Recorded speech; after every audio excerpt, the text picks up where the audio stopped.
come thinking, what could you do that's radical, like radically change it? And we came to this building, and you'd already had the idea, which is to put this floor in the middle and drop this floor down, so you get a hall below and a church above. And it's such a, it was kind of quite frustrating.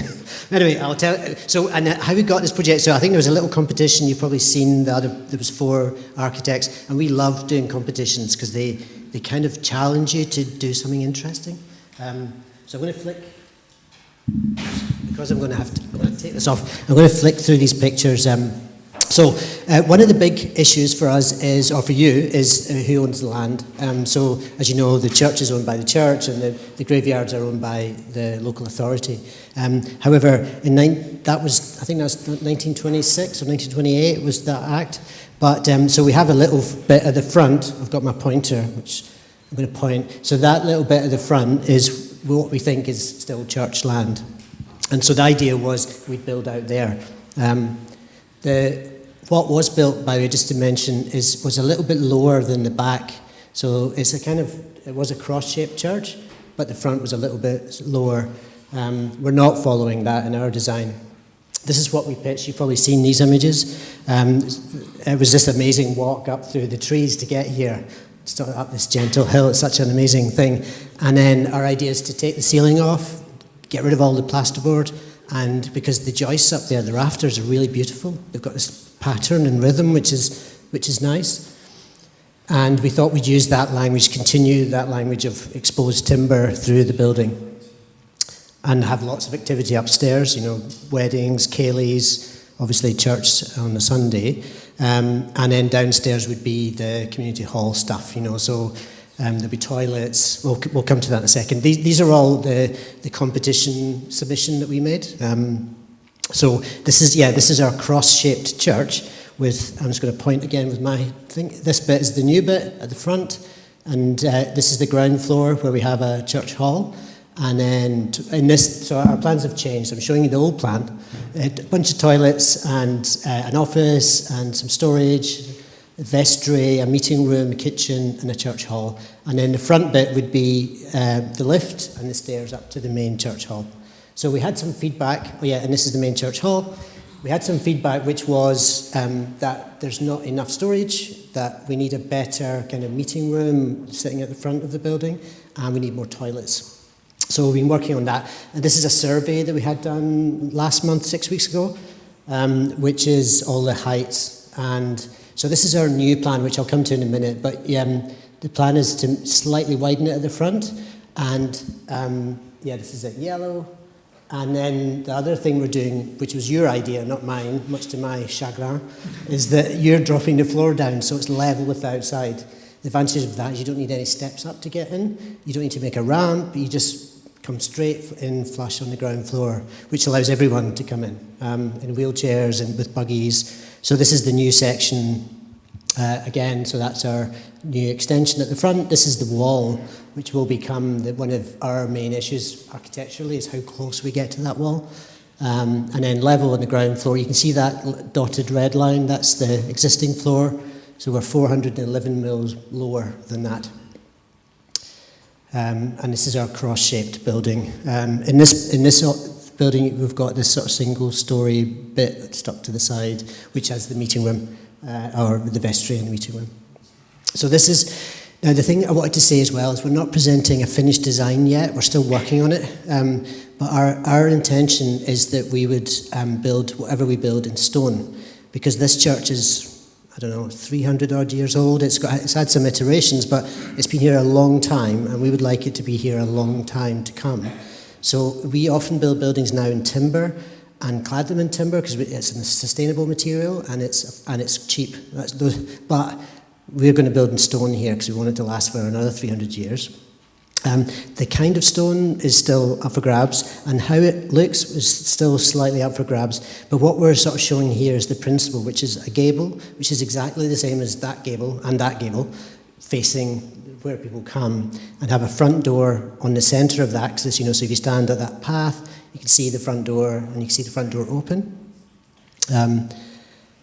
Yes, so this is the plan on the ground floor, the revised plan. So let me just talk you through this. is this working? So this switches off every 20 seconds to save battery. So, right, so this is our front door, right in the middle with this kind of axis that goes through it.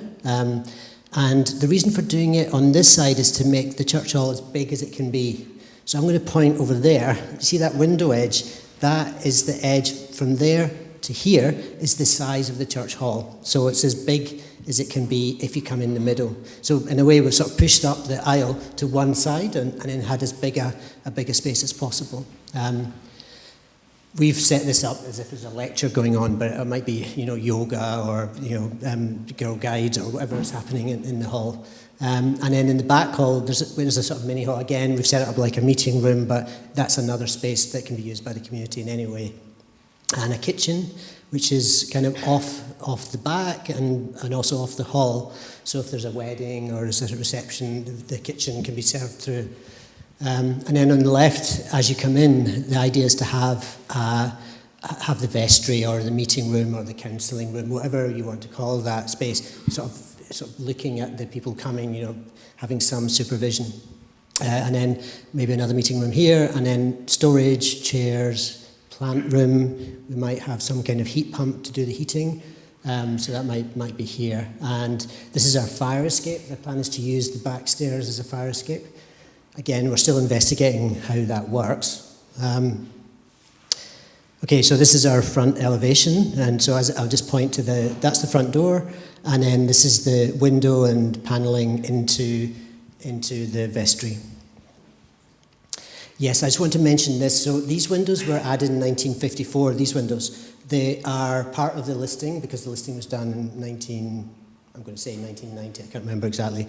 But the problem is the windows will have to go. Our original idea was to move the windows down a bit. So take that window and basically put it here, and take the other window and push it to that side. But it doesn't really work with this revised plan. So yeah, so our competition scheme was keeping that window and then moving this window to sort of here and to keep the symmetry of that. So we thought that because it's such a axial arrival to this building, it'd be difficult to have one window and no windows on the other side. So, symmetry is important. But the problem now is this looks a bit weird. So that window and that window are not symmetrical. It feels like to us like it doesn't work. And there's another problem, which is the red lines are the floor. So we'll have a floor cutting through these windows, basically. And then how do you acoustically separate the hall from the church? Sorry. How do you acoustically separate the hall from the church? And how do you environmentally separate it? So you don't have the heating on downstairs, but you have the heating on upstairs, or vice versa. So we don't think this is a question to everyone. What do you think about not having the windows? You don't need to answer it yet.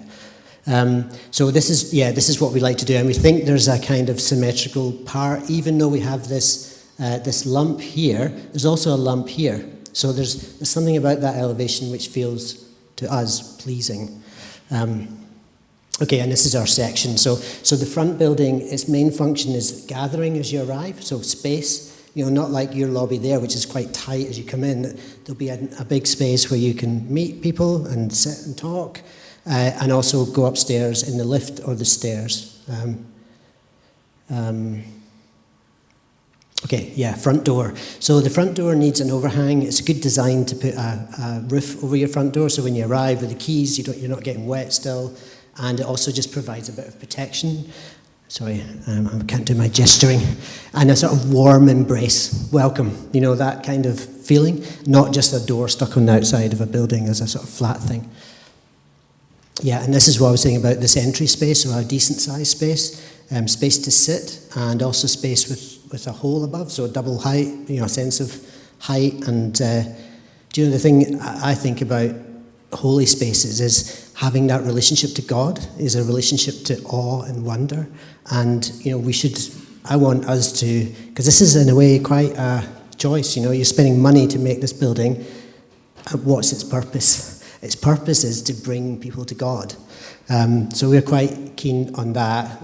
This is the hall. It's quite a boring image, but it's just kind of show the scale of the space set up in this thing as a kind of lecture space, even though it might not be that.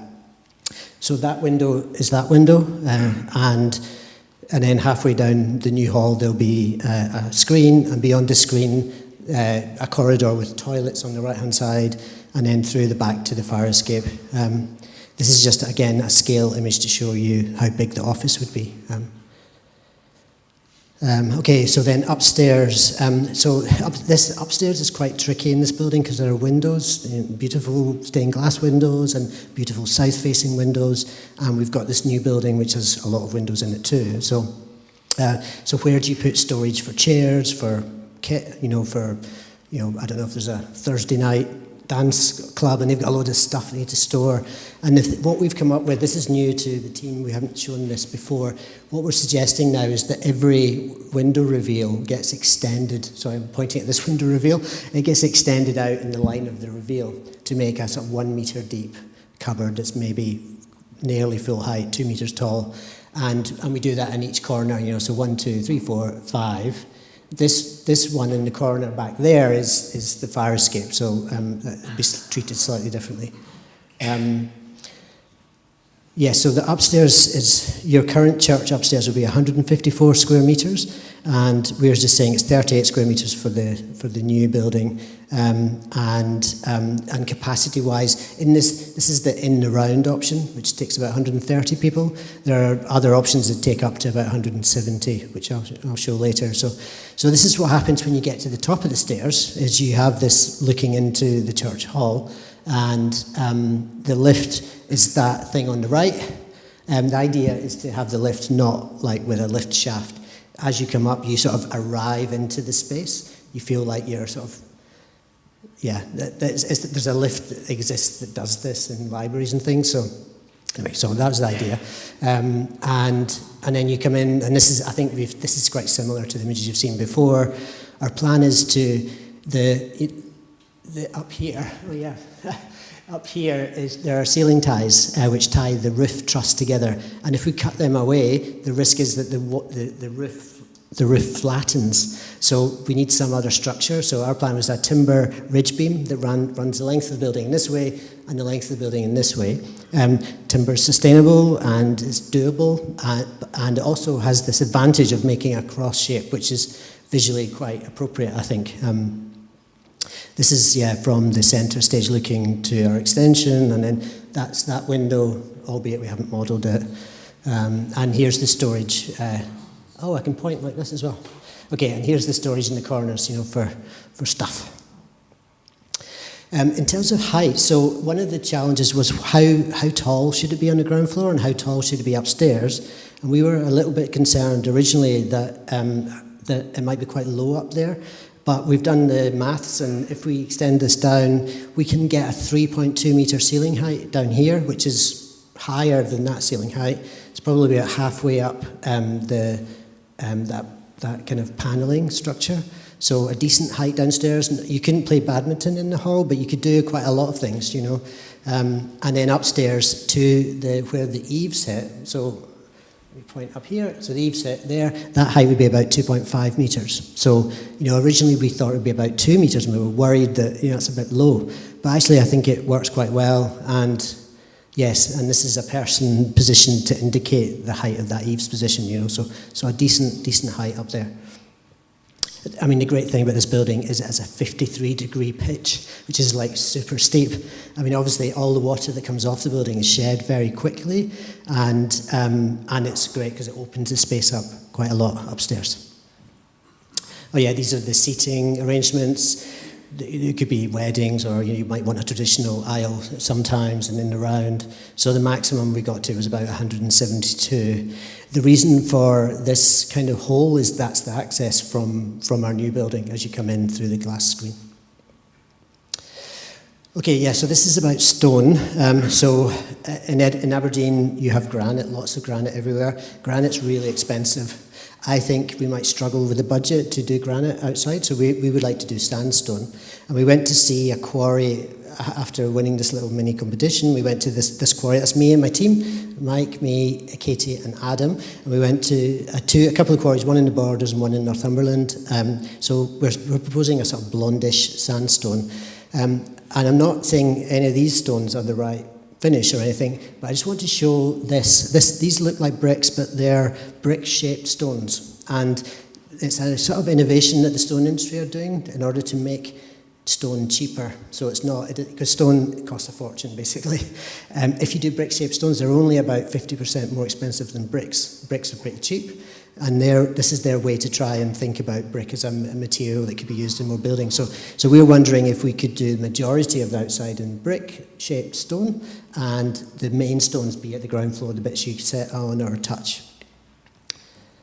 Okay, so I live in Portobello in Edinburgh, and my local community acquired the church, Belfield Lane it's called, Belfield Church, and they're doing something very similar.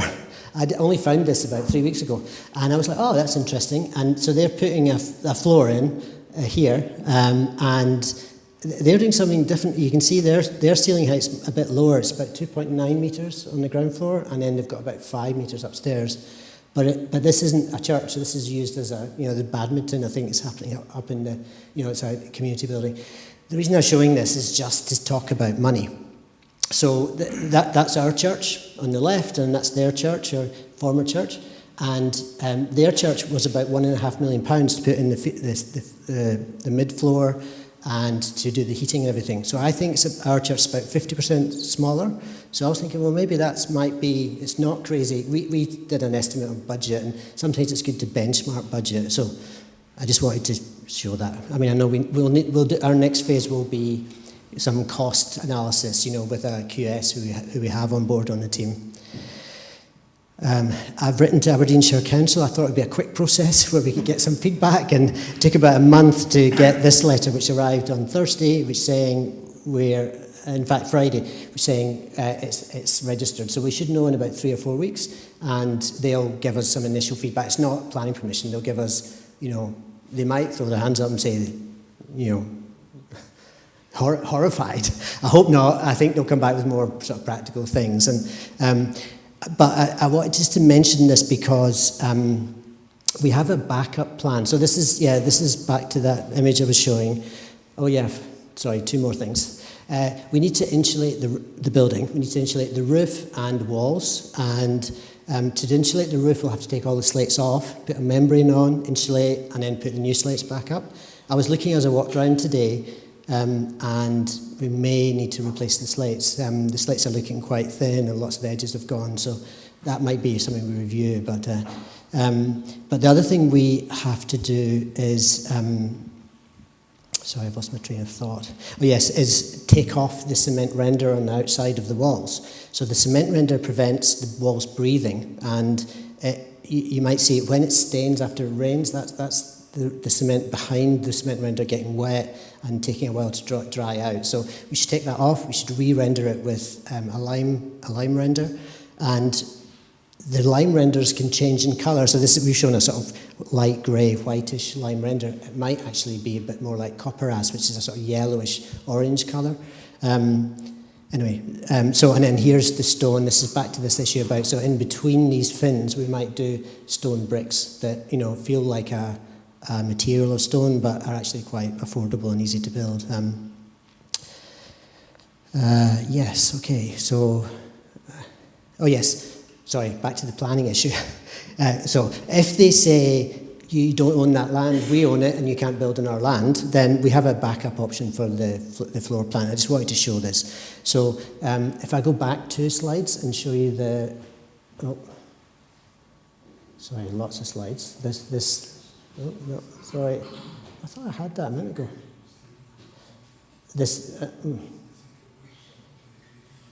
Sorry. Yes. Oh, yes. This is. Let me just explain this without. So this is the option if we're not allowed to build out here, because that's how we've extended the plan.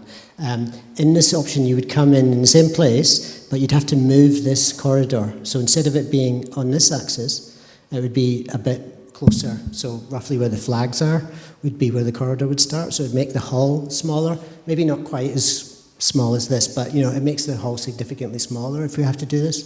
But one of the earlier not criticisms, but comments from the group, what was that the meeting room, the vestry and meeting room would have to have some oversight of the front door, and this option has that, where we could still do that side of things. And in this option, if the planners say those windows are really important, and I could understand why they would say that, because they are visually such a strong part of this church, there is a backup option.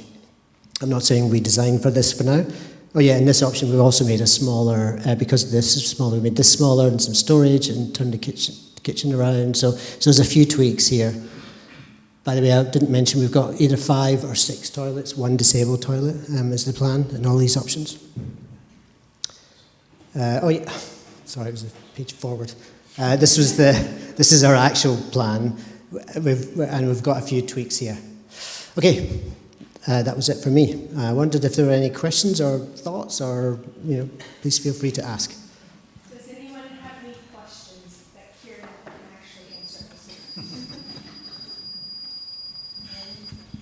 I just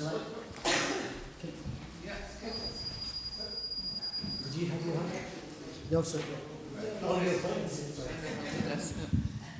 I wondered, when you're saying about there's the stained glass windows being moved, is there a reason why you haven't got a stained glass window of some kind in the new bit that's being proposed to be built, so that you come up the drive and you still see some kind of stained glass window there on the top bit? And also, being a bit of a local, total local, I do not like brick or brown stones of any kind being built. I think it spoils the appeal and the natural granite, which can be horrible or can be nice. And since the rest of the church is rendered, why do you not render that bit as well and have something that you didn't even see? You can just have some blocks of some kind. So yeah, that's good feedback. Why don't we do? Well, one reason for not doing windows stained glass is that stained glass is really expensive.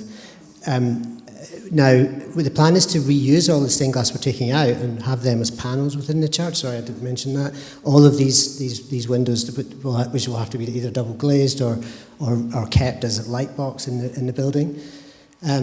We would love to do a stained glass window, though, if you find us 50,000. Yeah. The other thing about the window is that it's we discovered it was really hard to do a window. Churches need pointy windows. It's some weird thing. You just can't do a non-pointy window. So that's why they're pointy. But yeah, I mean, it's also practicalities. Like doing a curved pointy window is really expensive again. Is that a window like left-hand side? Both of those strips are windows, yeah. And the idea is when you get up the top of the stairs, you can turn around and you can wave to your family as they're coming up slow behind you or something. Okay, and the next question was render. Yes, render's a possibility. Render might be a possibility. The render's cheaper than stone. Yeah. I would like you all to keep an open mind about stone. We'll come back to you about that at another stage and show you what it might look like. And sorry, another question. Just on the option of stone. There's a lot of reclaimed stone in our area. There's a lot of granite in our area, but is reclaimed granite an option? Yeah, possibly. One thing we're doing at the base, which I haven't really shown in detail though, is we want to do more than just make a sort of this building shape. We want to sort of, if I go back to one of these earlier images, this was to try and do something, we're not exactly sure what yet, but this kind of fluting on the stone. So where maybe we make a space where, where you can sit with a sort of fluting behind you. So, if you're too early, I don't know if everyone's too early, but you can wait outside in a seat, So it depends on how we could tool it to be like that. So the answer is maybe. Normally I have an invigilator of these things. Kieran, thank you. A lot of very exciting plans. I couldn't agree more with Elaine on the stone, and I know you've asked us to keep an open mind, but just Old Meldrum is a conservation village. I think the role of the church in that village, I think we should be an exemplar in terms of our vernacular and just how would stones sit in with that. So rendering, or Gary's point about reclaimed ground, there's just something there.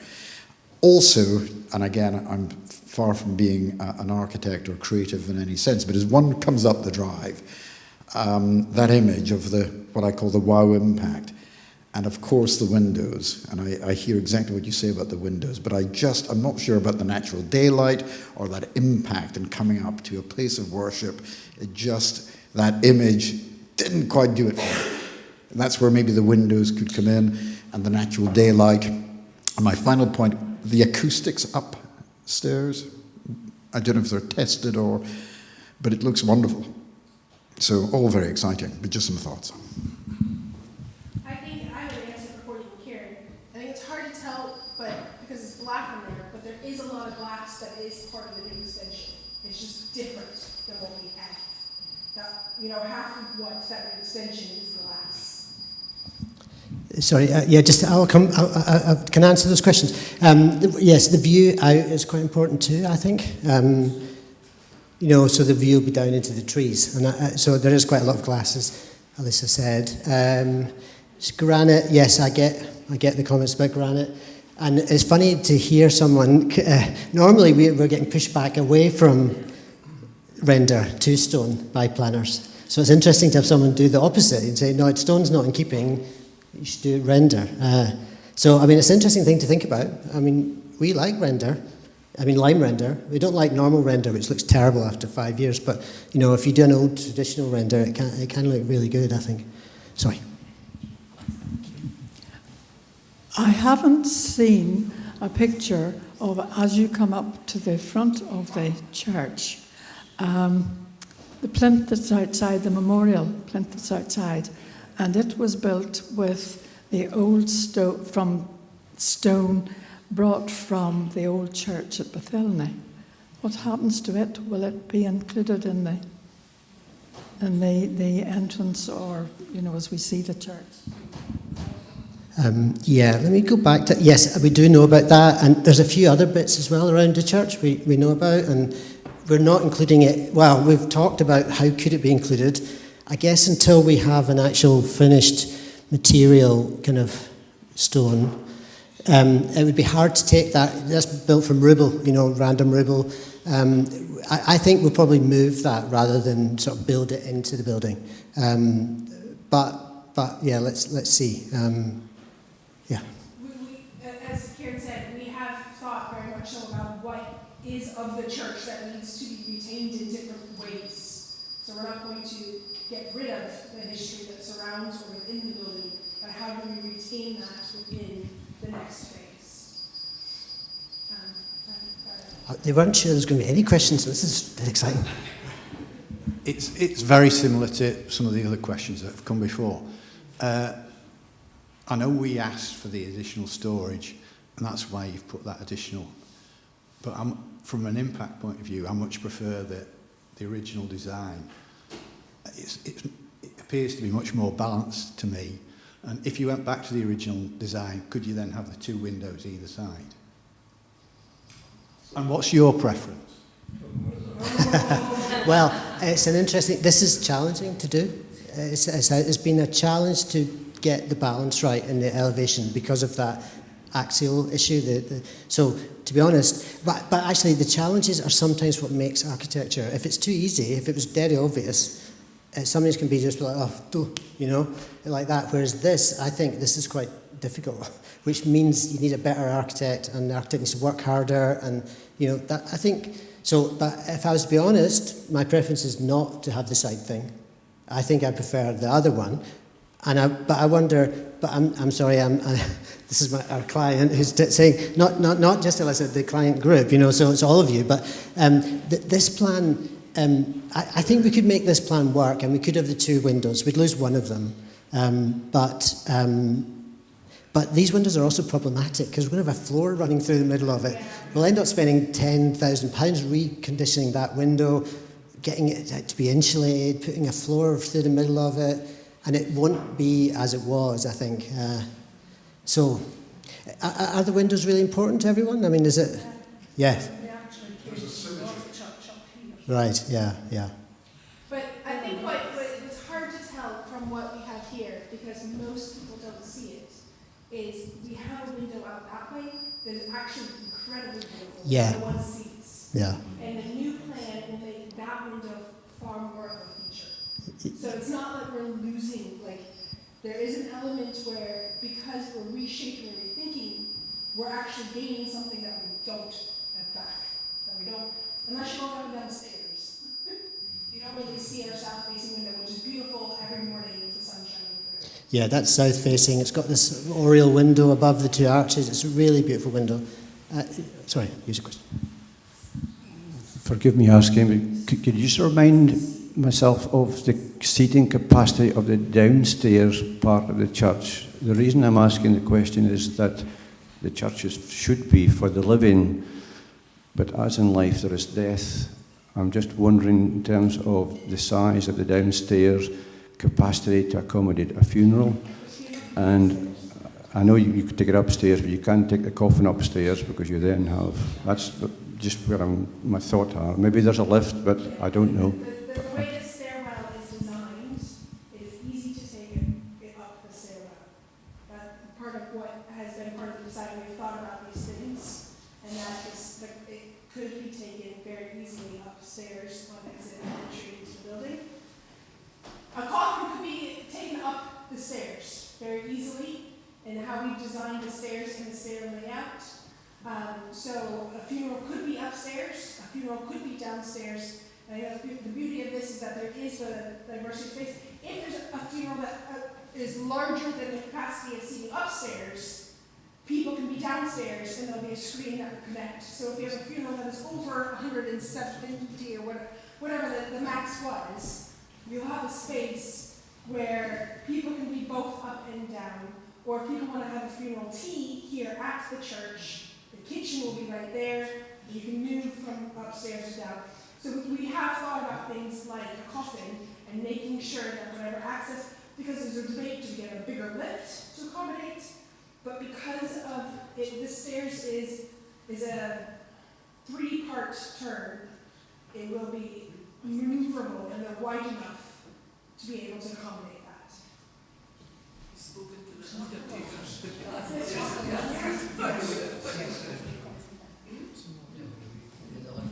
Was that one? You do need a bigger lift, yeah. But apparently undertakers are used to carrying these upstairs, so apparently it's not that problematic. At the risk of being incredibly unpopular, I am not a local from around this area. And I think that the sandstone is tremendous. I think the inside of the church has the lovely light wood, lovely modern feel to it. And I think, I'm sorry Elaine and I'm sorry Sandy, but I think it's grey and cold and not terribly welcoming. And it is Aberdeen, it is part of here, but perhaps it's good to be different. Thank you. I forgot to show you this model. This no. Sorry, too much. Any more questions or comments? Or sorry. It's not so much not a question for you as for the church.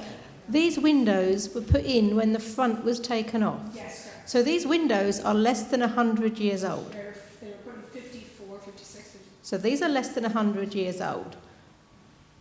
They are dated to look at. Yes, they are. The window you can't see, all those who walk up the stairs, the other one is amazing.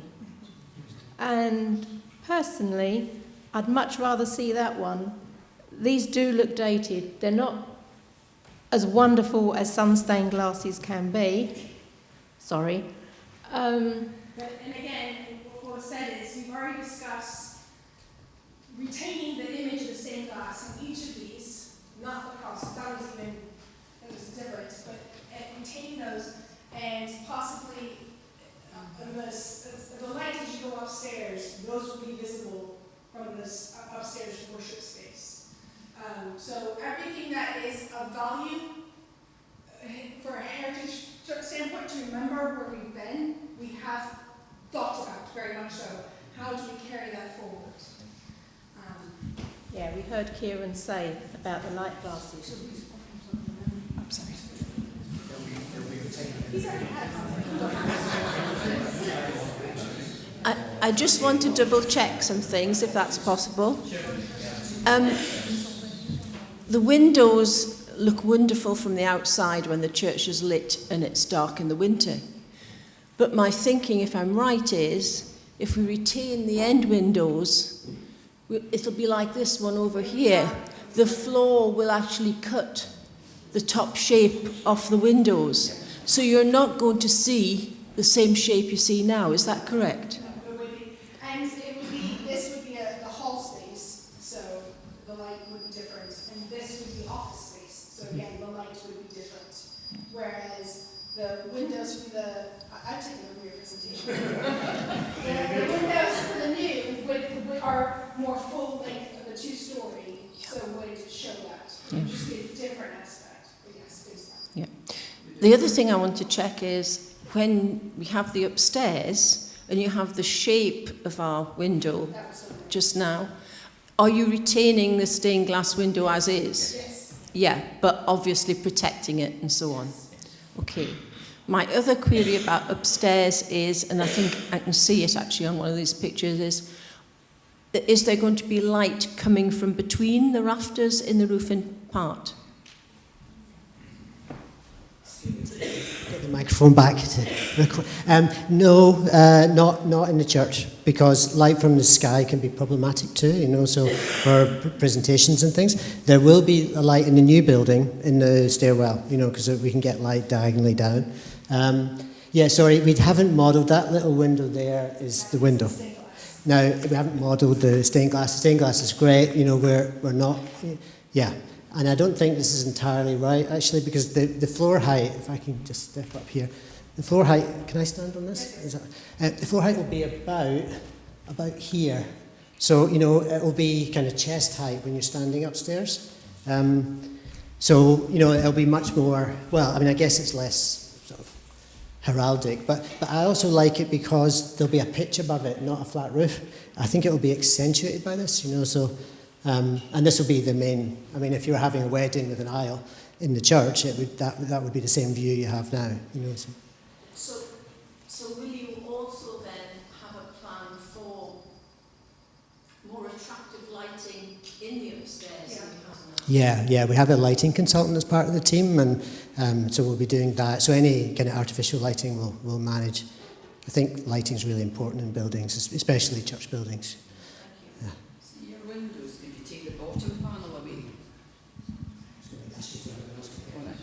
The windows, the bottom panel of the window where the flowers come up to, could that be taken away and it would still give you the biggest part of the window? The problem is But if you're going to, then you could move that down, or would that be too much? Oh, I see, you mean shorten the window, basically pull it down. I mean, anything's possible.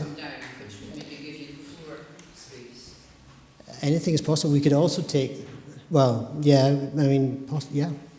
Just when you see in sections, so there's not much design in the bottom section of the window. So that wouldn't be too much of a loss, but you would still have the main. This is my favourite of your windows, by the way. I really like these lines. They're sort of like, I think it's really artistic. Yeah, anyway, but I mean, we didn't think these were of great heritage value. That's the kind of the planning perspective on these windows. We think they're really important from the bottom of the street looking up. Visually, it's very important. You've got trees and you've got the building and those three windows, but that's because there's nothing else other than those three windows. You know, once we build, if you build this, you could, yeah, that was the plan, was to use them as light boxes, you know, so they're part of the lighting scheme inside. Yeah, exactly that, yeah. I think Gary had Oh, yeah. I've got that, yeah. Oh, sorry. David and Gary, those are our last questions. Thank you. We've talked a lot about light, but I think a very important part of this congregation is the music and the praise. And how will the acoustics be affected by the change in scale?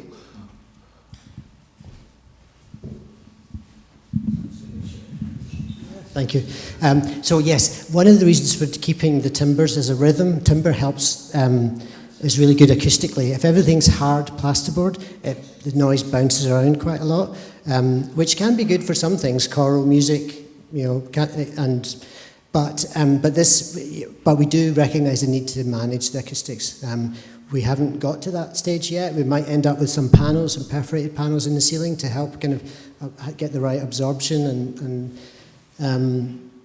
but yeah, there is talk. There's going to be one of those boxes in the new scheme. There's a place for it, and for AV, audiovisual staff, and we've also talked about screens and digital. You know, as Elisa was saying, downstairs we would have a duplicated service option.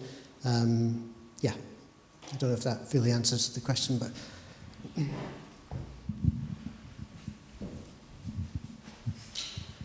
Sorry, it was just a short point. Again, it was just regarding the windows. And going about the countryside, you see various old churches developed into homes.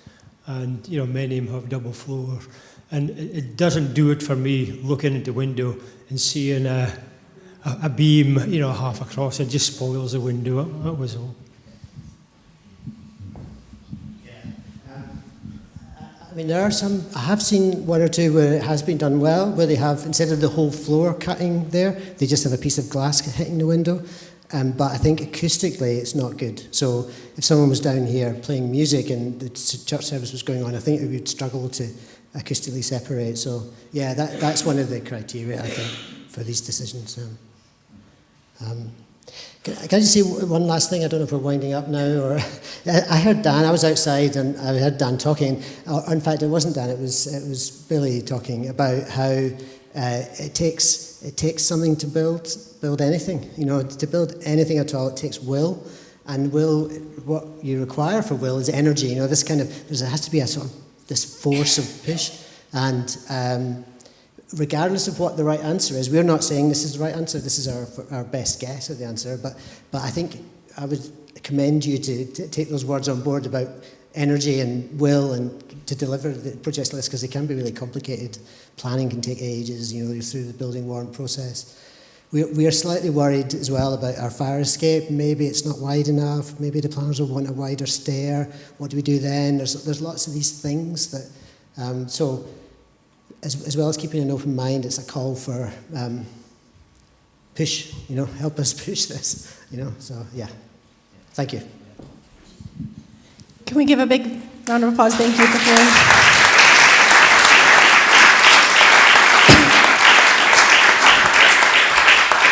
I just want to reiterate what Karen said at the beginning. This is not a final plan.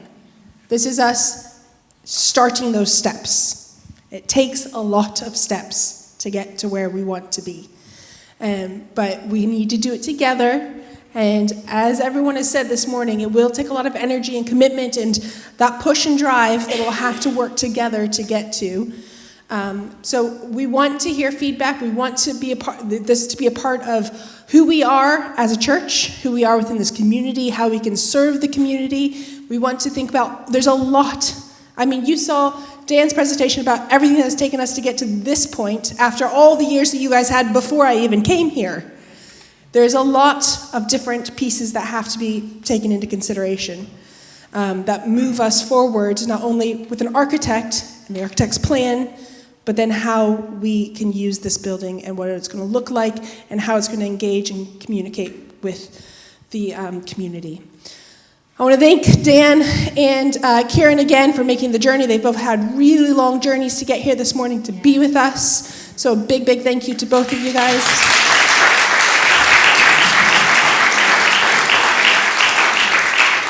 Thank you to all of you who have endured sitting on these seats or the pews, especially if you've been on the pews for this long.